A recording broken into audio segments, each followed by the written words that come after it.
ये कहानी है जोंग नामी एक ऐसे फिल्म राइटर की जो अपनी लिखी हुई कहानियों पर फिल्म्स बनाना चाहता है, पर उसके पास कभी इतने पैसे ही नहीं आए। गरीबी की इस जिंदगी से वो तंग आ चुका था। उसे अब एक फिल्म का प्रोड्यूसर मिलने के लिए बुलाता है, जिसने उसे अपनी न्यू फिल्म के लिए कहानी लिखने का काम दिया था। यहाँ आकर वो देखता है कि ये प्रोड्यूसर तो कोई बहुत ही बदतमीज इंसान था। वो यहाँ पहले से मौजूद एक राइटर को मार रहा था क्योंकि उसने वक्त पर स्टोरी कंप्लीट नहीं की थी, और स्टोरी तो जोंग की भी कंप्लीट नहीं थी। इससे पहले कि प्रोड्यूसर उसका भी बुरा हाल कर देता, वो प्रोड्यूसर से माफी मांगते हुए उससे 1 महीने का और टाइम मांगता है अपनी कहानी कंप्लीट करने के लिए। लेकिन प्रोड्यूसर उसे 4 दिन का टाइम देकर यहाँ से निकाल देते हैं। घर आते ही वो काम पर लग गया। कुछ अच्छा उसके दिमाग में आ ही नहीं रहा था। 1 पेज 2 पेज सैकड़ों के हिसाब से पेज पढ़ने के बाद वो तंग आ जाता है और पास पड़ा अपने दादाजी का भेजा हुआ एक पार्सल खोलता है। इस पार्सल के अंदर एक खत भी था जिसे वो पढ़ते पढ़ते सो गया। तभी ख्वाब में उसके दादाजी आकर उसे एक कहानी सुनाने लगे। वो उसे बता रहे थे कि हमारे पुराने घर के नीचे करोड़ों का सोना दबा हुआ है, लेकिन उस घर को तोड़कर वहां अब जेल बना दी गई है। सोना ठीक कुएं के पास दबा था।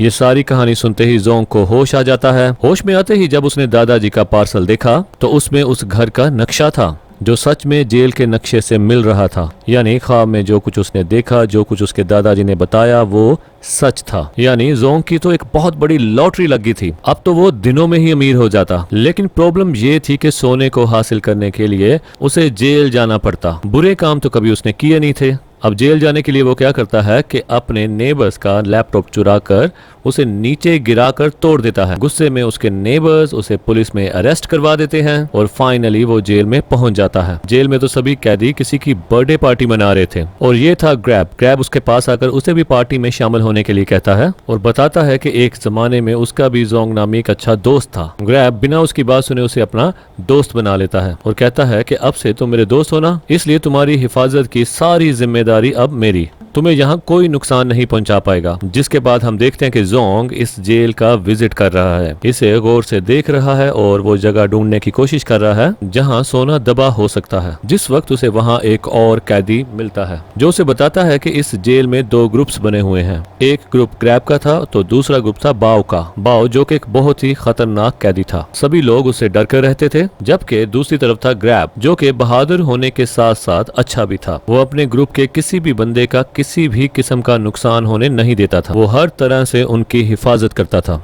इस कैदी से ये सारी कहानी सुनने के बाद जोंग कहता है, अरे नहीं नहीं, मुझे किसी ग्रुप में शामिल नहीं होना। वो लोग बातें कर ही रहे थे कि अचानक कुछ कैदी उसे पकड़कर बाओ के सामने ले आते हैं। ये सभी बाओ के ग्रुप के लोग थे जो उसे टॉर्चर कर रहे थे। कभी उसे मारते हैं और कभी उसका मुंह पानी में डुबोते हैं, और ये सारे काम वो इसलिए कर रहे थे कि डर कर जोंग बाओ का ग्रुप ज्वाइन कर ले। जोंग के साथ साथ आए सभी कैदी टॉर्चर से तंग आकर बाओ का ग्रुप ज्वाइन करने का फैसला कर लेते हैं। अब बाओ के ग्रुप का रूल था कि जो भी बाओ के गैंग में नया नया एंटर करता था तो उसे बाओ की थूकी हुई चाय पीनी पड़ती थी। सारे कैदियों से डरा धमका कर ये काम करवा लिया जाता है, और जब बाओ की वो गंदी थूक वाली चाय पीने का टाइम आता है तो अचानक कोई उसके हाथ से कप गिरा देता है। ये और कोई नहीं था बल्कि ग्रैब था। वो बाओ से कहता है कि जोंग मेरे ग्रुप का बंदा है, क्योंकि वो मेरे रूम में रहता है, इसलिए आज से तुम उस पर कोई जबरदस्ती नहीं कर सकते। ग्रैब और ग्रैब के लोग अब जोंग को लेकर वहां से चले जाते हैं, और जोंग के उसके हाथ से निकल जाने की वजह से बाओ को गुस्सा आ जाता है, जिसका बदला वो अगले दिन उसकी थाली में कॉकरोच डालकर लेता है और जबरदस्ती उसे वो खाना खाने पर मजबूर करता है। जो सारा तमाशा ग्रैब भी देख चुका था, और इसीलिए इन दोनों ग्रुप्स में लड़ाई शुरू हो जाती है। खैर ये लड़ाई तो जल्दी खत्म हो ही जाती है, पर अगले दिन हम देखते हैं कि जोंग को जेल की साफ सफाई का काम मिलता है। उसने मौके का फायदा उठाया और काम करते हुए उस पुराने कुएं की तलाश में लग गया जिसके आसपास सोना दफन था। उसकी ड्यूटी भी खत्म होने वाली थी। सफाई करते करते वो लाइब्रेरी में पहुंचा, जहां वो अभी कुएं का पता चलाने की कोशिश में ही था कि अचानक पीछे से बाओ और बाओ के लोग आ जाते हैं जो उसे पकड़कर मारना शुरू कर देते हैं। मार मार कर वो उसका बुरा हाल कर देते हैं। और अगले सीन में दिखाया जाता है ग्रैब यानी जोंग का दोस्त, वो जोंग के लिए काफी परेशान है क्योंकि वो ड्यूटी खत्म होने के बाद भी अपने सेल में वापस नहीं आया था। उसे यकीन था कि इस सब के पीछे जरूर बाओ का ही हाथ होगा। वो बाओ के पास जाकर उससे जोंग का पूछता है। वो जवाब में कहता है कि अरे अरे, तुम्हारा दोस्त नहीं मिल रहा। मैं बता तो सकता हूँ कि वो कहाँ है, पर तुम्हें मेरी एक शर्त माननी पड़ेगी। तुम्हें मेरी थूकी हुई चाय पीनी पड़ेगी। ग्रैब जिसे जोंग की बहुत ज्यादा फिक्र थी, ना चाहते हुए भी उसे बाओ की बात माननी पड़ती है, जिसके बाद बाओ के लोग उसे बताते हैं कि जोंग कचरे के डब्बे में है। बिना टाइम वेस्ट किए ग्रैब और उसके साथी कचरे के डब्बे के पास जाते हैं तो जोंग उन्हें अंदर बंद मिलता है। उसके मुंह को एक प्लास्टिक बैग से बंद किया गया था, जिसकी वजह से वो कुछ ही देर में मर जाता, पर शुक्र है कि वहां क्रैब आ जाता है। क्रैब अब अपने दोस्त के साथ हुई ज्यादती और अपनी बेइज्जती का बदला बाओ से लेने के लिए तैयार हो जाता है, और इस बात के लिए अब जोंग भी तैयार है।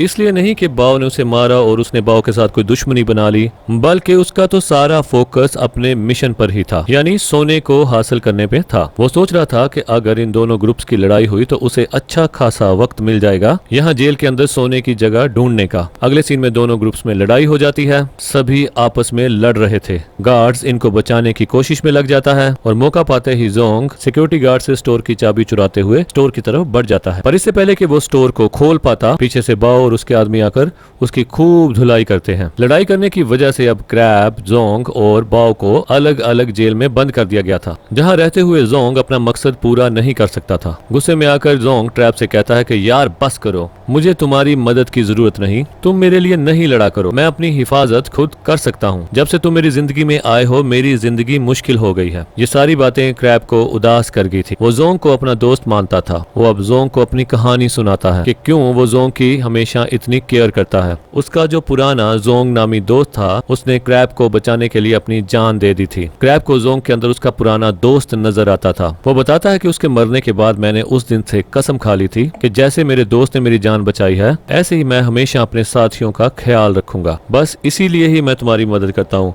क्रैब की ये सारी कहानी सुनकर जोंग भी इमोशनल हो चुका था और अब वो उसके पास आकर उसे अपने जेल में आने का असल मकसद बताता है। जोंग उसे बता देता है कि वो यहाँ बेसमेंट में से अपनी फैमिली का सोना चुराने के लिए आया है। क्रैब ने भी यहाँ फैसला कर लिया था कि वो जोंग की इस मिशन में मदद करेगा और इसके बदले उसे जोंग से सोने का कोई भी हिस्सा नहीं चाहिए था। इन लोगों ने अब सोना चुराने के लिए एक प्रॉपर प्लान बनाया। इससे पहले उन्हें स्टोर रूम में जाना था, जहाँ के गार्ड की गर्दन के ऊपर ये लोग एक अजीब सा केमिकल छिड़क देते हैं, जिससे उसकी गर्दन पर एलर्जी हो जाती है। उसे इमरजेंसी में मेडिकल रूम ले जाया जाता है और पीछे से मौका पाते ही क्रैब उसका यूनिफॉर्म चुरा लेता है। जोंग उस यूनिफॉर्म को पहनकर स्टोर रूम में जाता है, जहां उसे जेल का एक नया नक्शा मिला, जिसके मुताबिक वो पुराना कुआं जिसके आसपास सोना दफन है वो अब लॉन्ड्री रूम में था। ये लोग जैसे तैसे कर लॉन्ड्री रूम में पहुंच जाते हैं और नक्शे के मुताबिक जहां कुआं होना चाहिए था वहां उन्हें एक दीवार नजर आती है। उन्हें यकीन था कि इस दीवार को तोड़ने पर उन्हें पीछे कुआं मिल ही जाएगा। वो इस दीवार को तोड़ देते हैं, जिसके पीछे इन्हें सच में बहुत ही खतरनाक सा, खौफनाक सा एरिया नजर आता है। ये लोग बड़ी सी लाइट लेकर इसके अंदर घुस जाते हैं, लेकिन यहाँ पर उन्हें कोई कुआं या कोई सोना नहीं मिलता। नाकाम उदास अब ये लोग वापस आने वाले थे तो अचानक यहाँ क्रैब को एक लकड़ी नजर आती है। वो वैसे ही टाइम पास के लिए इसको उठा लेता है और इस लकड़ी को उठाते ही वहाँ पर एक अलमारी खुल जाती है, जिसके अंदर कई सोने की बार्स थी, जिसकी कीमत 500 करोड़ डॉलर से भी ज्यादा हो सकती थी। ये देखकर तो जोंग की आंखें खुली की खुली ही रह गई थी।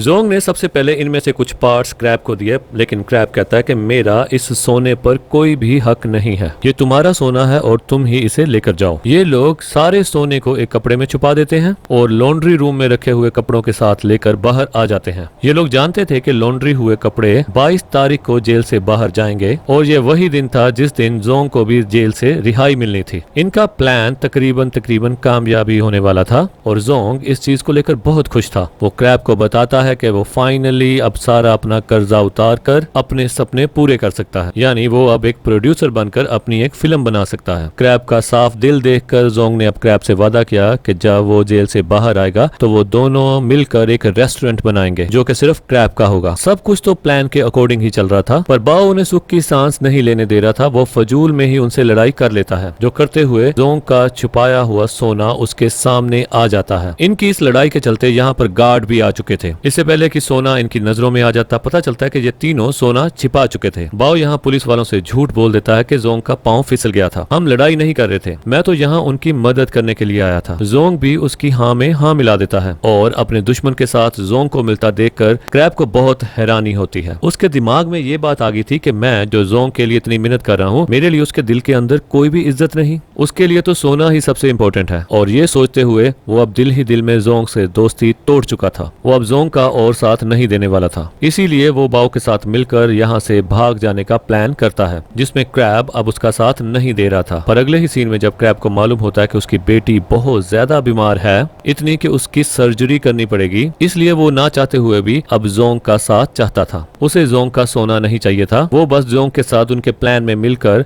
यहाँ जेल से भागकर अपनी बेटी के पास जाना चाहता था। उन्होंने आज से 2 हफ्ते बाद जेल में होने वाली एक पार्टी में सबको चकमा देकर जेल की एक पुरानी सुरंग से यहाँ से बाहर निकलने का प्लान बनाया। प्लान तो अच्छा था, लेकिन एक नई प्रॉब्लम थी। जोंग जो कि 22 तारीख को छूटने वाला था, वो कैसे अपना सोना लेकर बाहर जाता। उसे सोने को अपने साथ लेकर जाने के लिए बाओ के साथ प्लान के अकॉर्डिंग चलना था। अब अपने प्लान के साथ चलने के लिए जोंग और बाओ दोनों मिलकर लड़ाई करते हैं। लड़ाई के चलते जोंग को कुछ और दिन की सजा हो जाती है और ये लोग अपने प्लान के ऊपर काम करना शुरू कर देते हैं। पार्टी के दिन भी करीब आ गए थे। इन्होंने क्लोरीन गैस से गुब्बारे फुलाए, जिसके अंदर ये लोग आग लगाकर सबका ध्यान दूसरी तरफ आकर्षित कर सकते थे। जिस वक्त यहाँ पर इंस्पेक्टर अपनी स्पीच कर रहे थे, तभी जोंग और बाओ ने सभी गुब्बारों में किसी बॉम्ब की तरह आग लगा दी। मौके का फायदा उठाते हुए ये लोग उस टनल की तरफ निकल गए जहाँ से दूसरी तरफ समंदर था। टनल में चलते चलते इनके सामने अब वो दरवाजा भी आ चुका था, जिसके दूसरी तरफ समंदर था। दूसरी तरफ गार्ड को भी ये पता चल गया था कि 3 कैदी गायब हैं और ये सब जो कुछ यहाँ हुआ है इन कैदियों का ही किया धरा है। यहाँ इन लोगों ने अपने बनाए हुए बम के जरिए